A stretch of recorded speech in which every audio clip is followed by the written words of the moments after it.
Jakarta, semangat persatuan, optimisme, dan tekad besar membangun organisasi yang semakin profesional mewarnai pembukaan Musyawarah Nasional Munas ketiga Pro Jurnalisme Siber PJS di Hotel Acacia Jakarta, Selasa 21 Juli tahun 2026. Ratusan delegasi dari berbagai provinsi hadir sebagai representasi kekuatan PJS yang terus bertumbuh dan bersatu mengawal cita-cita besar menjadi konstituen Dewan Pers. Suasana pembukaan berlangsung khidmat namun penuh semangat. Lagu Kebangsaan Indonesia Raya yang menggema di ruang sidang, disusul Mars PJS, menjadi simbol kokohnya komitmen seluruh peserta untuk menjaga marwah profesi, sekaligus memperkuat organisasi di tengah tantangan dunia pers yang terus berubah. Mengusung tema transformasi jurnalis siber di era digital, memperkuat kompetensi dan perlindungan hukum demi masa depan pers Indonesia. Munas ketiga PJS secara resmi dibuka Ketua Dewan Penasehat PJS, Faraj Aljawi. Dalam sambutannya, Ketua Umum PJS Mahmud Merhaba menegaskan bahwa Musyawarah Nasional bukan sekadar agenda 5 tahunan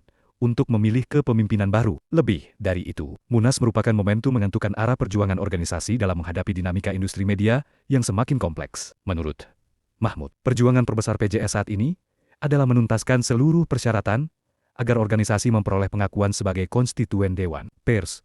Cita-cita tersebut, katanya, hanya dapat diwujudkan apabila seluruh jajaran pengurus dari pusat hingga daerah bergerak dalam satu irama. PJS memiliki visi melahirkan jurnalis yang berintegritas, kompeten, dan profesional. Visi itu hanya akan terwujud jika kita bersatu, saling menguatkan, dan bekerja bersama. Munas ini harus menjadi momentum menyatukan langkah menuju pengakuan sebagai konstituen Dewan Pers. Tegas Mahmud yang disambut tepuk tangan peserta. Ia mengingatkan masih terdapat sejumlah persyaratan administrasi yang harus segera dipenuhi. Karena itu, seluruh Dewan Pimpinan Daerah DPD diminta mempercepat penyelesaian dokumen sebagai bagian dari proses yang telah ditetapkan Dewan Pers. Sementara itu, Ketua Dewan Penasehat PJS Faraj Aljawi mengingatkan pentingnya peningkatan kualitas sumber daya wartawan di era digital. Menurutnya, perkembangan teknologi menuntut jurnalis tidak hanya cepat menyampaikan informasi, tetapi juga mampu menghadirkan karya jurnalistik yang mendalam, akurat, dan memiliki nilai edukasi bagi masyarakat. Faraj menilai wartawan perlu memiliki spesialisasi bidang liputan agar mampu membangun kompetensi yang lebih kuat. Seorang wartawan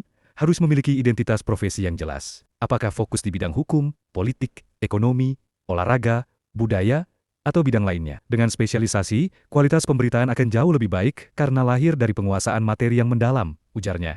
Ia juga memberikan apresiasi atas tingginya antusiasme peserta yang datang dari berbagai penjuru Indonesia. Menurutnya, kehadiran para delegasi bukan hanya memenuhi kewajiban organisasi, tetapi menjadi bukti kuatnya rasa memiliki terhadap PJS dan komitmen bersama membangun organisasi yang semakin dipercaya publik. Dengan mengucapkan Bismillahirrohmanirrahim, Faraj Aljawi secara resmi membuka Musyawarah Nasional ketiga PJS yang ditandai dengan ketukan palu sidang, disambut tepuk tangan meriah seluruh peserta. Usai pembukaan, Munas langsung memasuki agenda persidangan yang dipimpin Ketua Umum PJS, Mahmud Merhaba. Berbagai agenda strategis akan dibahas, mulai dari evaluasi program kerja, penyempurnaan kebijakan organisasi, penyusunan langkah-langkah strategis menuju konstituen Dewan Pers, hingga pemilihan kepengurusan baru yang akan menakodai PJS pada periode mendatang. Bagi keluarga besar PJS, Munas ketiga bukan sekadar forum organisasi. Forum ini menjadi penanda bahwa perjuangan membangun pers siber yang profesional, independen, berintegritas, dan berlandaskan kode etik terus berjalan. Dari Jakarta, semangat itu kembali dikobarkan, menyatukan langkah seluruh insan PJS untuk menorehkan sejarah baru sebagai bagian dari konstituen Dewan Pers. Bila diinginkan, naskah ini juga dapat dibuat dengan gaya yang lebih tajam dan megah seperti berita utama media nasional. Muhammad Zen, reporter KBO Babel.